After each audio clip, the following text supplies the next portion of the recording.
আড্ডা ও দীপক শাস্ত্রী চ্যানেল থেকে আবারও দীপক শাস্ত্রী আপনাদের সাথে ছোট্ট গল্প নিয়ে চলে এসেছে। বাড়িতে সবসময় অশান্তি লেগে আছে। আমার অনেক অনুষ্ঠান দেখেছেন, কিন্তু এই অশান্তিটা কি কারণে? আমাদের বাড়িতে রাহু বা শনি বা কেতু খারাপ হয়ে গেলে বাড়ির মধ্যে সবার সাথে সবার অশান্তি লেগে যায়।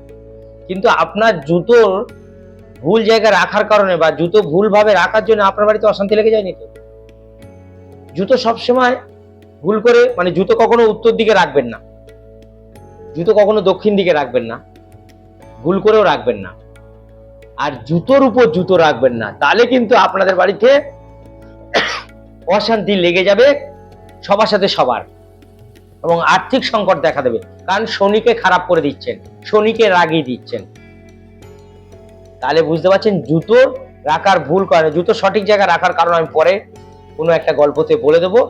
আপনারা জুতো ভুল জায়গায় রাখবেন না, জুতোর উপর জুতো কখন রাখবেন না, ছেঁড়া জুতো বাড়িতে রাখবেন না। তাহলে আপনার বাড়িতে অশান্তির শেষ থাকবে না, আপনার বাড়িতে অভাব লেগে যাবে, নেগেটিভ সমস্যা দেখা দিতে পারে। সরিয়ে দিন জুতো, জুতোর উপর জুতো রাখবেন না, আলাদা আলাদা রাখুন। ভালো থাকুন, সুস্থ থাকুন।